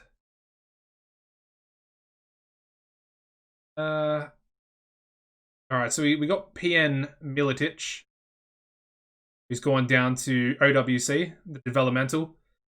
He's really good. I like the look of this guy. I kind of want to maybe bring him up a little bit because we want to try and get that psych up as quickly as possible, but dude's got 88 star quality and is pretty good. 68 brawling, 57 technical.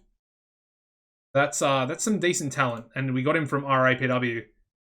So there we go. Dwayne Appleseed leaving as well. I mean, Dwayne's not too bad. And we also signed him. What am I talking about? Yeah, Dwayne's also coming as well, as you can see there. Okay. Captain Canada wants to be brought onto the main roster, but I think I'm just gonna leave him down there. Because if he can just develop the psychology, it's going up 1 point every month, nearly. If he can get that up a little bit more, he's going to go into a pretty big storyline. And yeah, TV rating down quite a bit, 3.56.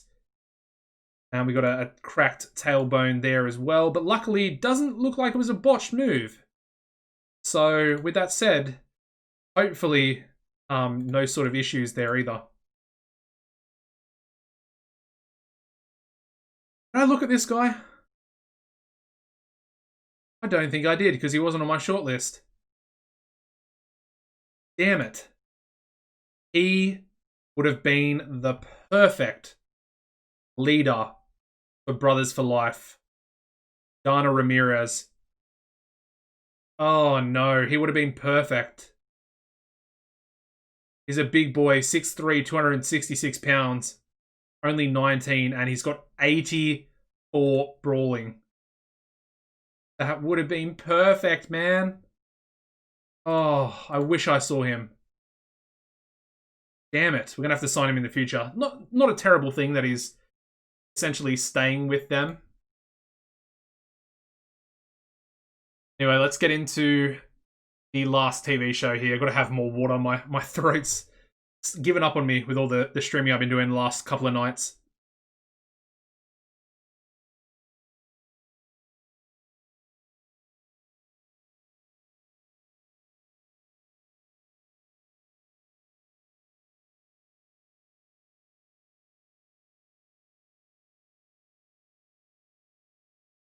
I mean, just looking at Brett Kyle there, he's looking pretty decent these days. Love those fundamentals on him. Just that psychology. If him and Taylor can get their psychology up a little bit more, I mean, they can get it up into 70s, they'll be main event level talents. And of course, the comparison's already been made to sort of Edge and Christian. And I mean, why not? They could definitely be future world champions, both of them. Of course, they're already, multi-time tag team champions, looking to climb all the way back up for their third title reign. They might get that third title reign, and then maybe they might go their separate ways. We'll have to wait and see. There's definitely a storyline possibility. I really want them to get that psychology up. Be perfect. And really, I mean, having them go against each other in a main event of a pay-per-view would be pretty cool. That would be cool.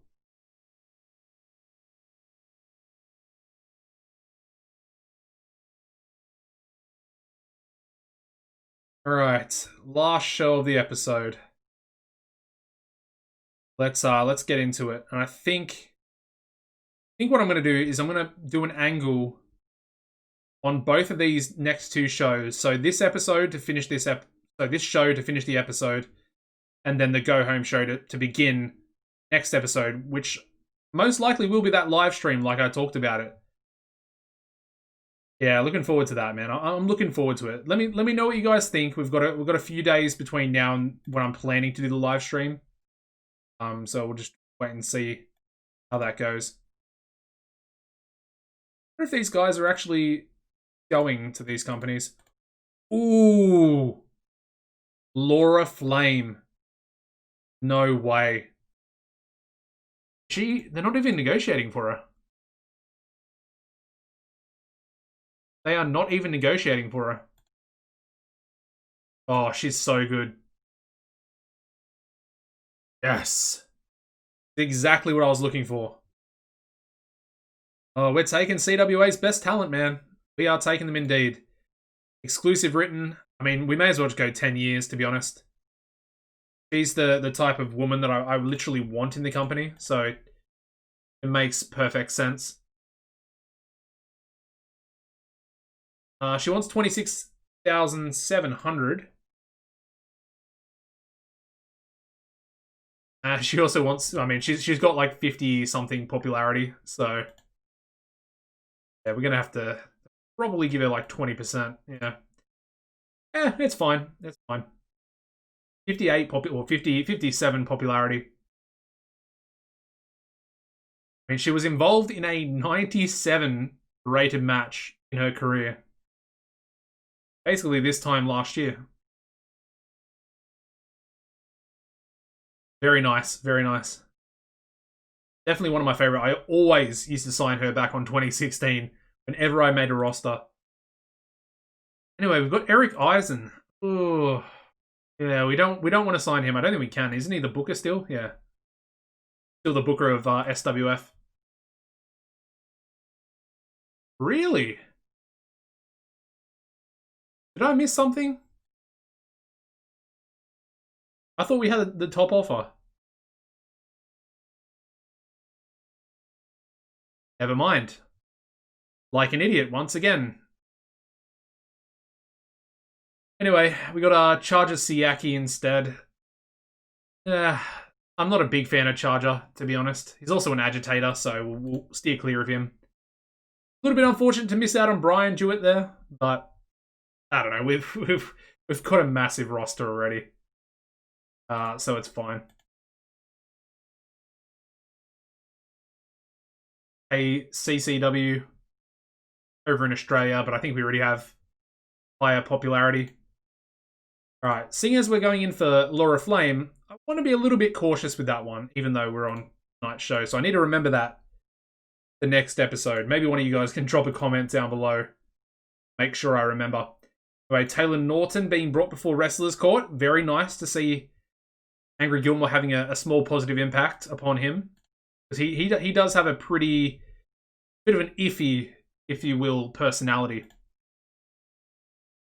Anyway, let's do some more meddling between Davis and Mighty Kavana. Still no effect. They still hate each other. That is hilarious. And then finally, last show for the episode. We're going to Mississauga, baby. All right, what is our main event going to be?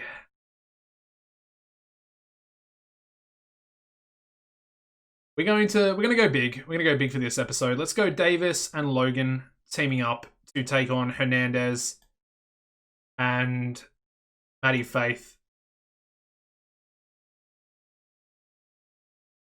This one should be a pretty good main event. And I think we'll have Logan beat Hernandez. Hernandez is kind of the, I guess, the upper mid-card jobber at the moment to all these main eventers. I suppose he did beat Zeus, but there we go.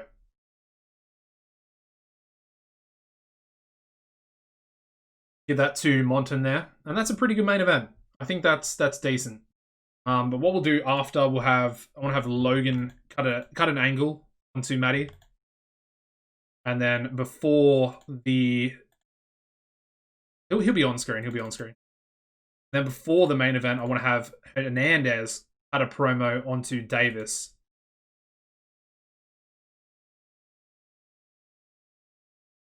So let's do that real quick here as well. All right, so mainstream, Davis. He'll be off screen because he won't have come out yet, and we'll give him a little bit more success because I want to try and keep his momentum high. So if we can keep his sort of storyline momentum going good, when we take him out of the storyline, he'll get a little bit of a boost if that's, you know, above a certain level. All right, the rest of the show.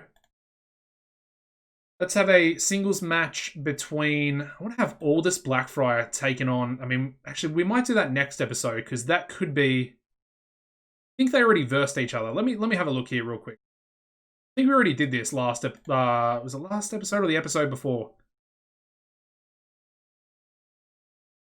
Yeah, it was a 92. So I think I want to save that again for the... Yeah, the actual next show, the go-home show. So with that said, let's indeed do the opposite. So let's have Aussie take on Stevie P.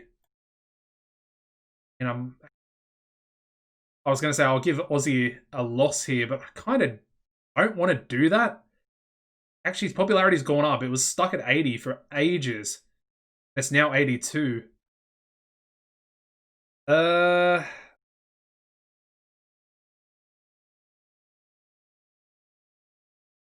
Only way I can do this is to have be jackpot instead. All right, we'll go jackpot.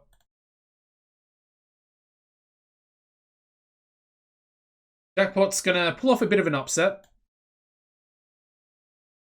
We'll make it tainted, and I'll keep him strong. Just to make sure, but let's have some interference onto Darkstein by Stevie P. Yeah. Actually, maybe that should be the match finish, to be honest. There we go. All right, that looks a little bit better for the loss anyway. All right, I like that. Tag team match. Let's go for... Where are they? Puerto Rican boys are going to take on Red, White, and Blue. Again, just a warm-up match for them. Want them to get a little bit more momentum back. We might even give Kid San Juan the victory in this one.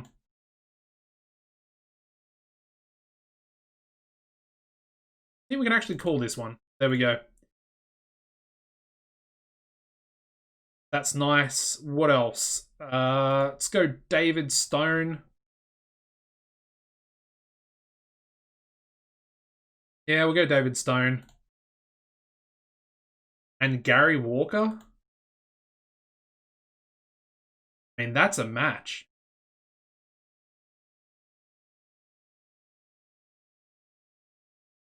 I'm gonna go Gary Walker and Graham Gorman. I'm gonna go with this old chestnut again. On-title match, and we're gonna have Gary Walker get the victory here as well. Therefore, Giant Brody's got a victory against Gary. Graham's got a victory. Well, he won the title off of Gary, and now Gary's got a return victory or a reverse victory against Graham. So therefore, all three members are going to be in that title match. It kind of makes sense. In my head, it does anyway. All right. It'll be tainted, but he's still going to get the win, so it doesn't really matter. Is that how many matches? We need one more match. All right.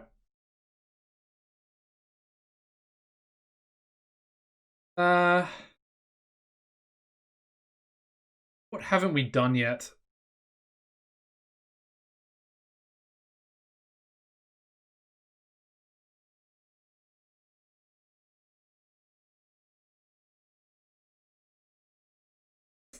I don't really know what else to do, to be honest.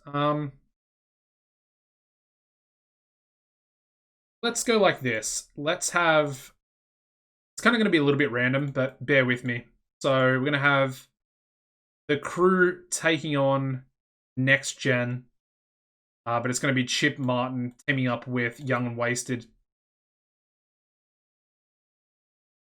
It doesn't really play a lot. Obviously, these two teams will face each other in that Fatal 4-Way match, but apart from that, it doesn't really have any sort of overlying storyline to it, really. It's just more thrown together, more to get everybody that I want. I want these guys on TV, and I kind of want these guys on TV as well. Obviously, Chip doesn't matter, but we can't use David Stone. But we could have actually used David Stone, actually. But I don't want him to take a loss, so there we go. Alright, so let's go with Mobstar once again. Can go on his sort of rambling about the Wrestle War match. Let's go Gary Walker onto... Go both Giant Brody and Graham.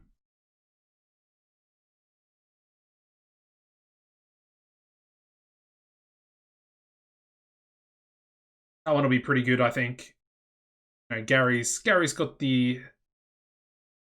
He's got the entertainment stats to pull off something pretty decent. There. Let's go for the LA Stars. They're going to do a little bit of a reverse promo, similar to what the Puerto Rican boys did last week to them. Actually, you know what? No, let's do an interview angle.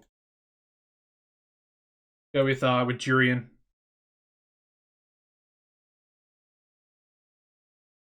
I like that. Yeah, that's going to be the interview angle right there. Advance that storyline. We will script all three of them, though. And that'll go before the tag team match.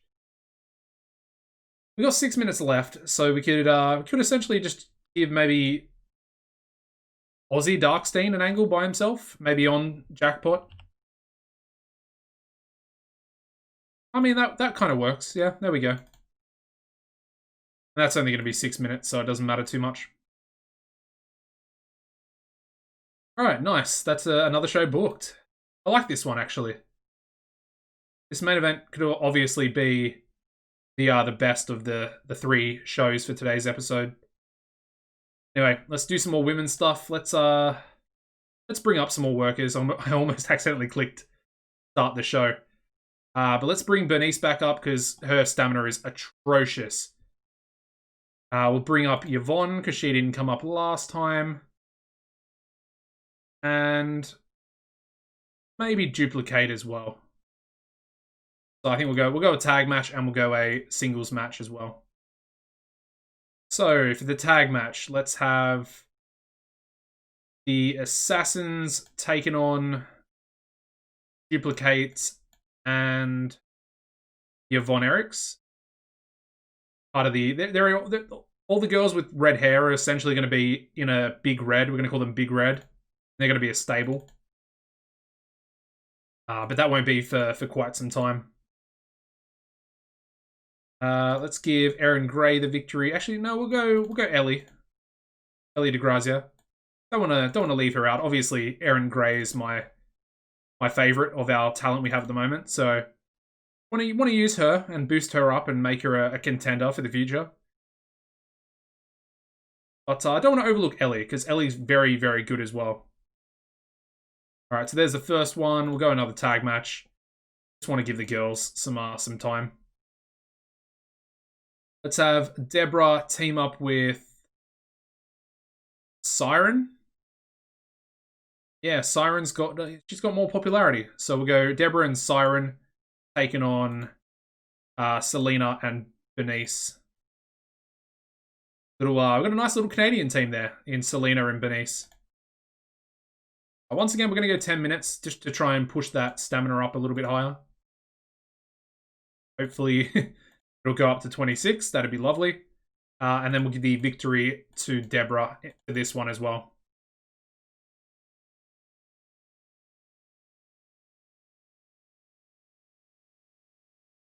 Fine. All right. All right, what else? We'll do a men's pre-show as well. Just one match. We don't really need anything too serious. Let's go with Brody, David, and Gilmore to take on. Actually, instead of Brody, we'll go High Flying Hawaiian. Opposite team can be Spencer. I don't want to ruin his momentum too much though, so I won't do that. Go Shooting Star Perez, and we'll go with Masked Patriot. And do I have any other masked workers? Not really, because we're already using red, white, and blue. Let's just throw in. We'll throw in Hawking. Actually, we'll throw in Jack Pride. That's fine. Again, just more for Jack getting his psychology up. And I guess we'll do one more. We'll have Robinson.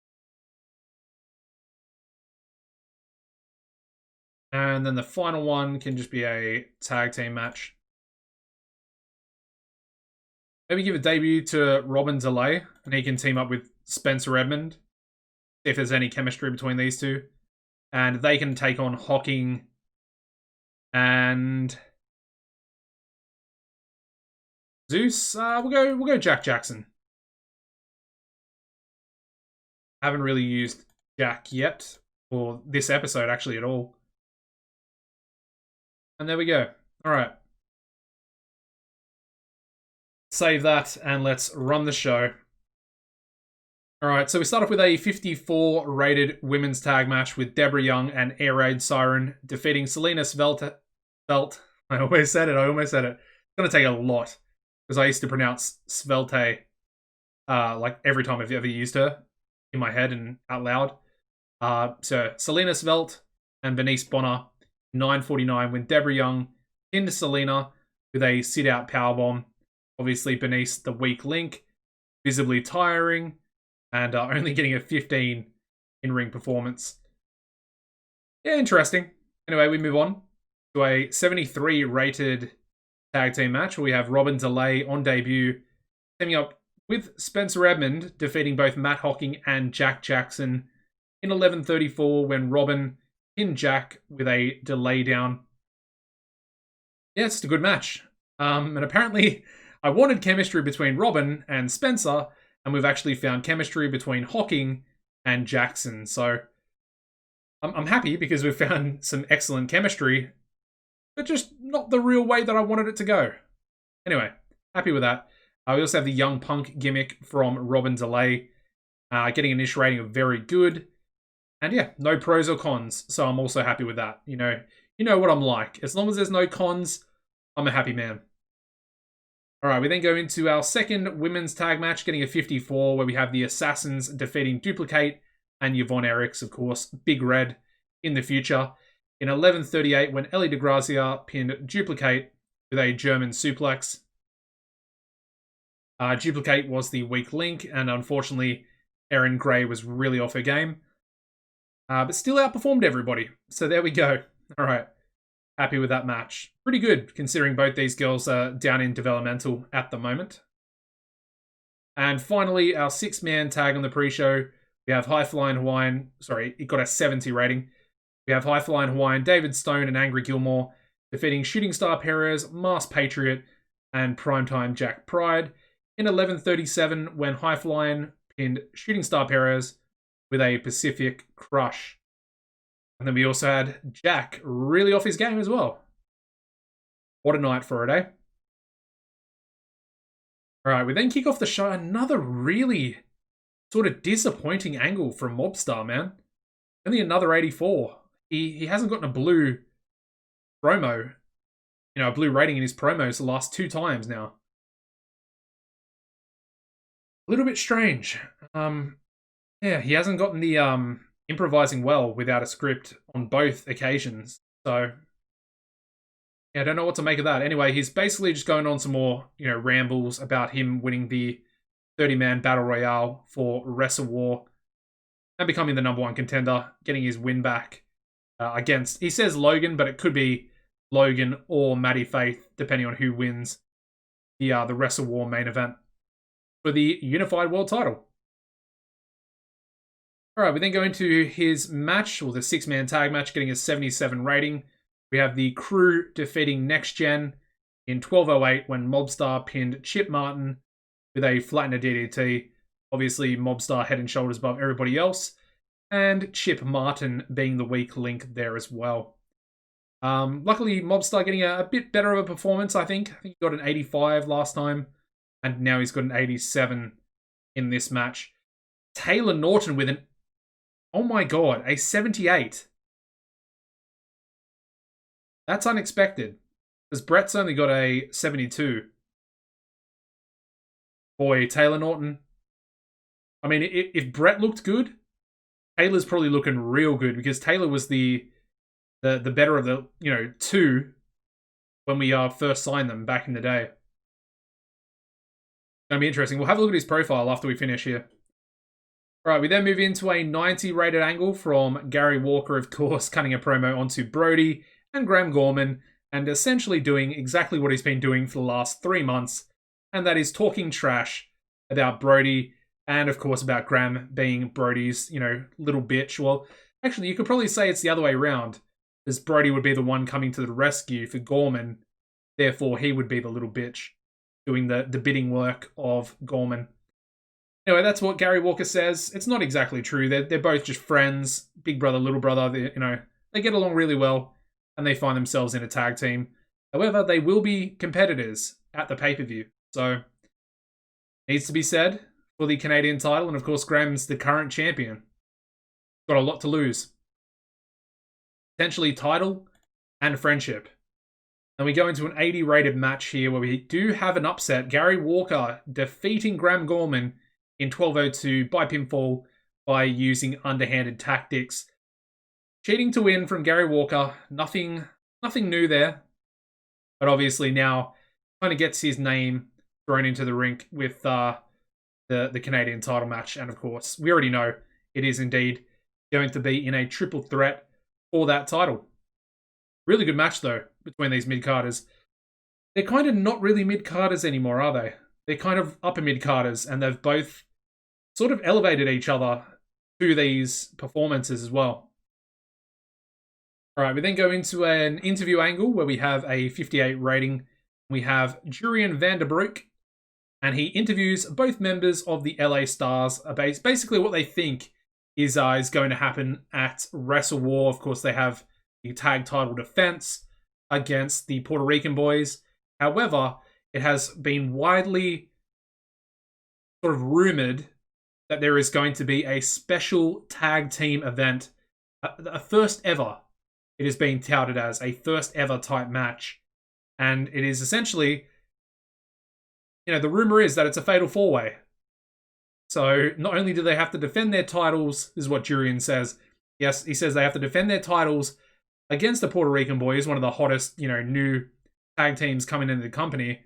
Then they also have to potentially, if they win that match, defend them the next night in a first ever match that is also a fatal four-way.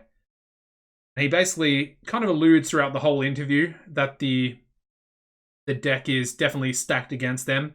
Kind of tries to build them up a little bit as the underdogs, even though they're the champions. Is trying to build them as those underdogs that the fans can really get behind. Yeah, I mean it's a pretty good interview angle. Nothing special, but yeah, Jurian's still got pretty low popularity. We then go into tag team action with our number one contenders, and we get a 63 where we do indeed have the Puerto Rican boys defeating Red, White, and Blue, which is actually the same colors that the Puerto Rican flag has.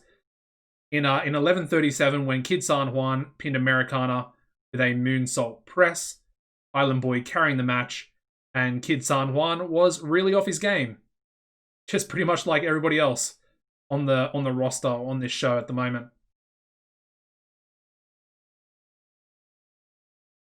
Excuse me. All right, moving on to a very, very decent angle. We get an 89 out of Aussie Darkstein. And of course, he actually struggled going off script. However, still pulled off a respectable 89. And he's cutting his promo onto his opponent tonight, Jackpot Jordan. Essentially, he's kind of alluding to the fact that the darkness took over him. And now he's feeling, as good as he's ever felt before. He gave into the darkness, the corrupt nature of Aldous Blackfriar really sort of seeped into Aussie. And he basically feels the best he's ever felt. Obviously, probably a little bit brainwashed, but he's also more popular than he's ever been on our roster as well. So, it's kind of working. Anyway, kind of wants Jackpot Jordan to maybe do the same and follow in his footsteps by allowing the corruption of the darkness to seep into his soul. Dark stuff, but good stuff as well from Darkstein. Their match together getting an 82. Very decent. Obviously nothing too overly outstanding, but it's an 82, so it's okay. It's kind of a lower, maybe passable main event. I kind of want our main events. I know I usually say above 80. These days, I'm kind of wanting above an 85 minimum. So it's getting close to that, really. And we do have an upset. We have Jackpot Jordan defeating Aussie Darkstein. I was so good, man. I said it perfectly the last two times. Aussie Darkstein in 12:23 by pinfall with a cash-in following interference from his tag team partner, Stevie P. And the other members of Forces of Darkness did not get involved in the match. Might be some interesting stuff coming out of that as well. Obviously, where's the backup, Obviously, Stevie P helped his tag team partner. Aldous, Mutant, not around. All right, we then go into the pre-main event angle. It's not so great. Only a 70. Yeah, it's a 72. I kind of wanted it to be a little bit better. We do indeed have mainstream Hernandez out here, cutting a promo onto his opponent, the GOAT, Davis Wayne Newton.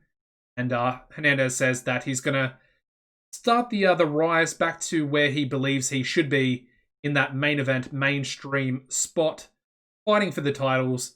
And he feels that if he beats Davis, like Maddie Faith did last month, he should essentially be elevated to the #1 contendership. That's his opinion. Obviously not exactly true, but we'll see what he can do at the pay-per-view. Main event. See, I don't really understand this one. I kind of get it to a certain extent, but I kind of feel like it should be better. We only get an 82 rating here, in an exceptional match as well. I don't know, that seems a little harsh. I know Hernandez only got a 66, but even still, might have expected it to do better. Anyway, we do have Davis Wayne Newton and Logan Wolfsbane defeating mainstream Hernandez and Maddie Faith in 20 minutes 3 seconds when Logan pinned Hernandez with a belly-to-belly suplex. And yeah, obviously Hernandez, the weak link, only with a 66, like I said. Pretty low. Compare it to a 98 from Logan, a 91 there from Davis, and pretty low, actually, 83 from Maddie Faith as well. But he is still getting those penalties for the low morale, as you can see there. We also got double penalized for both storylines having low heat as well. So that's really frustrating. They were our best storylines. The mainstream versus GOAT was a 92 and Unified World title was an 88. I guess they've definitely fallen after the last TV show. Anyway, again, declining physical ability there for Hernandez. Not sure if he's actually going to become what I kind of wanted him to when I first signed him. Anyway, we'll have to wait and see. 82 is not great. It's above the 80 again, like I said, but I want the main events to be getting 85 from now on. It's sort of my minimum point. Anyway, we finish off very strong though with a 99 rated angle. This one coming from Logan Wolfsbane onto Maddie Faith, kind of just rubbing in the fact that he beat him down last week and left him thinking about his destiny once again. And it's not looking, he's not got a lot of faith in Maddie Faith's destiny because he beat the absolute crap out of him last week. And yeah, Logan's over. Solid 99 to end the show. And that is the end of the episode, essentially. We'll check a little bit of popularity stuff, but we do get an 87 there for the third TV show of July. Well, not the greatest show in the world, but it's good enough. We get a 55 increase in the 55 regions there. It's okay. It's okay. Anyway, we'll check a few things. I really want to check Taylor Norton's skills. I want to see what his stats are looking like. Could be very interesting. And I also kind of want to look at maybe hopefully Mexico will be sorted out as well. But I think we'll potentially leave that for the live stream. All right, so we've got 2 weeks left for Ondem. Modesty Pador. They're going in for Modesty. Interesting. So they're letting Laura Flame go to sign a younger Modesty Pador. Maybe I should have signed Modesty, considering she was trained by Canadian Dragon out of the Dragon Academy. You know what? We'll let her go to CWA, and then we'll sign her in a few years' time. Why not? Let's just do that. She does have very low popularity, so we kind of don't want another person with really low popularity. Anyway, let's check a few people. So I want to check. First of all, I want to check Selena. Has she gained popularity from pre-show matches? It is up to 15. So she's gained 1 point, which is not too bad because we are going to do an angle between her and Deborah for the next show. It's going to be like a hype up angle where they're both going to be on camera. for that exhibition type match at Wrestle War. So I'm looking forward to that. Hopefully, it might not be the greatest in the world. They both don't have great entertainment stats, but what I'm thinking I might do, and this is an interesting idea. We've got Doc Hammond here, who is a manager who's not really doing anything. What I think I might like to do with Doc is to have him be like the commissioner of the women's division and have him be the mouthpiece for that division. As you can see, he's got really good entertainment stats, 71 on the microphone, so if we just used him on the microphone, it would be quite good. But we'll probably use him on entertainment anyway, because he's going to be entertaining. He's Doc Hammond, formerly Guide. So yeah, that's looking good. That's looking good. Anyway, one more thing. Check the popularity. We are finally 22 in Mexico, and we'll definitely set that up in that next episode. Anyway, apart from that, not really anyone else. Let's check Taylor's stats here, like I said. Then I think we might just end the episode because we can do a bit more of an in-depth check with the popularity and stuff after the pay-per-views in the live stream on the next episode. So yeah, I mean, he's actually a little bit lower in the psychology department, but I think he's got better basics, although it's capped at 74. I think he's got better primary skills there as well. I'm not really too sure. I mean, we can just compare him with Brett, actually. It's a decent little idea. Brett Kyle. There we go. Oh, okay, Brett Kyle actually has way better fundamentals. He's got 81 basics to the capped out 74 for Taylor. As you can see, Taylor's got 96 flashiness, 69 aerial, lower technical by 1, and slightly higher brawling by 2. And then the psychology it's roughly the same. Although Brett's reputation's higher. I don't really know what that's about, but yeah, same star quality, same sex appeal. I mean, they're basically a carbon copy of each other, apart from stamina, athleticism. Brett's actually the more talented. I didn't realize. Yeah, I mean, that's interesting, man. They're very, very similar. Like, there's not a whole lot of difference, but looking at that, I'm kind of thinking that Brett Kyle might be the edge, and Taylor might be a little bit more like the Christian, if I had to make the comparison. Interesting stuff. Anyway, that is going to end the episode, guys. Please make sure you've dropped a massive like on the video, and of course, let me know down below if you do indeed want to see the live stream, or the next episode live streamed. If you can't make the live stream for whatever reason, do not worry. It will be uploaded to YouTube as soon as the live stream finishes. So therefore, you'll be able to watch it whenever you want and as long as you want, whatever. So, I know some people probably watch half an hour at a time because the episodes are so long. But yeah, don't worry. It won't be on Twitch. It'll be on YouTube, which is where you can find it.